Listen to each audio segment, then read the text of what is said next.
we have one team remaining here.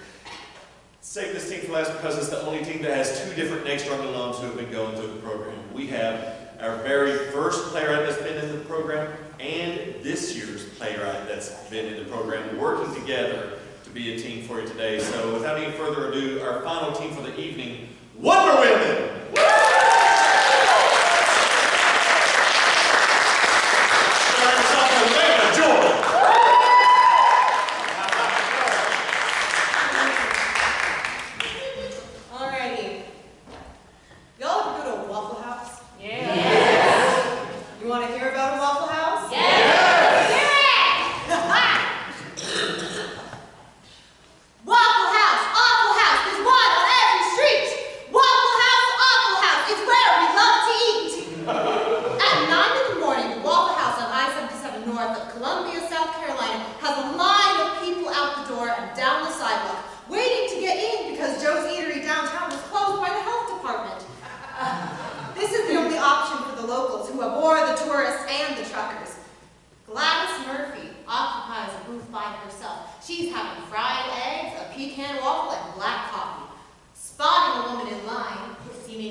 Looking out into the dusk, I drive east. even though the setting sun will glare into my rearview mirror.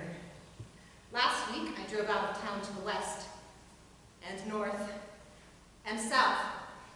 East is all that's left. Sammy Lee puts on Honky Tonk Angel. Evidently, he plays the old stuff, the good stuff, some might say. As best I can hear, the ads are for a tire store and a feed store. Family names, not cities where they're located. So far, Sammy Lee hasn't mentioned where he is, where the radio station is, even what state he's broadcasting from. My state borders on 2 others just miles away. His voice pops and crackles and goes in and out as the road curves my pickup in and out of range. I could call the station if I knew where it was, but if I knew where it was, I wouldn't need to call it. Sammy Lee has what they call a honey voice. Him saying Big Balls in Cowtown is coming in loud and clear. I must be getting closer. Maybe tonight's the night. The night I'll have the answer to my questions. Really just the one big one. A year back, the same thing happened. That time it almost took me 6 months to solve the radio riddle, but then Jack worked days, took the pickup to work, so I just had the weekends to drive around while he slept. If tonight's the night, this time it only took a couple of weeks. Him working nights made all the difference. After driving through a couple of small burgs, I'm on the outskirts of a town with a Walmart and a Dixie dog. And there's a tanning salon and a nail place. Sammy Lee sounds like he could be sitting in my passenger seat talking to me. Now I spot a billboard for WNOS and I can see what Sammy Lee looks like. Nothing like he sounds. He's bald and wears suspenders. And I know where I am. And why. She must have moved here after I found her 6 months ago. Regina's her name. Can you tell me why a man would leave a radio signal clue for me to find? And for the last prompt...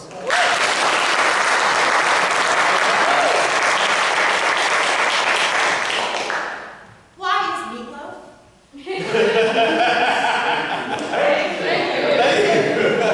Well, I can tell you why. You want to hear about why?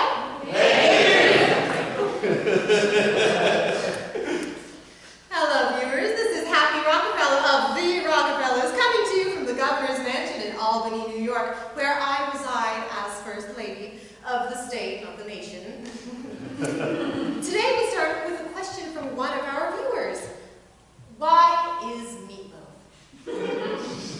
From the grammar, I'm guessing that our viewer is from the western, more sparsely populated part of our state, but I'll answer the question. Or what I think is the question anyways. Leftovers is why meatloaf. Yes, if you see meatloaf on a restaurant menu, that means it's Friday, and there'll be fish sticks there too. Meatloaf on Friday is made up of everything not served and paid for during the week. That meat, you have no idea. Chuck roast, hamburger, pig cheeks, whatever. With enough spices and a couple of onions, a good cook can camouflage anything and have money left over for 2 filet mignons for his Saturday night date without the restaurant's owner finding out. But hear me now. In the right hands, meatloaf can become a banquet entree. Hell, I've served it to kings and queens. And American presidents, which my husband might be one day, and by golly, I'll serve it in the White House. To prove this dish is regal fare, I'll share my recipe. We'll start with 85% lean ground beef and pork sausage. You see the sausage already adds some spice. And we add dairy products because the farmers are my husband's best supporters. They don't have cash as well as eggs and cheese, so we'll use cottage cheese and sour cream. And, like Adam and Eve, everything gets better in twos. See that so far? Well, we'll need 2 onions. There's some other stuff. Send an address, a stamped envelope to the TV station for the full recipe. Stuff like chili sauce and Dijon mustard. 2 large eggs. What did I tell you about twos? Noah was right. So you put all these ingredients in a bowl and squish them together with your hands. Squish and squish. It's so much fun. I have to remind myself to stop and mold it into a love shape. Put it on a broiler pan and pat it. It feels like a baby's butt, so I pat it for longer than I need to. Anyway, stick it in the oven at 350 degrees for 1 hour. Do not more ketchup on top. When the cooking is done, have your maid serve it with potatoes au gratin and green beans julienne and red wine. And that, ladies and gentlemen, should explain why is meatloaf.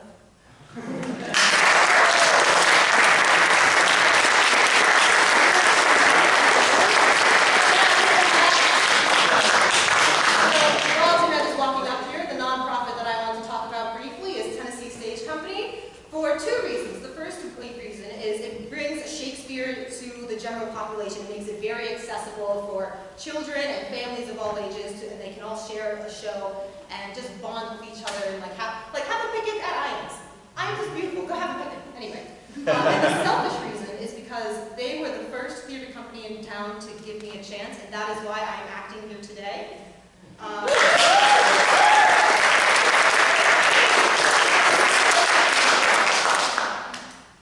My cause is one that has 65 injunctions in court against an overreaching power, the ACLU.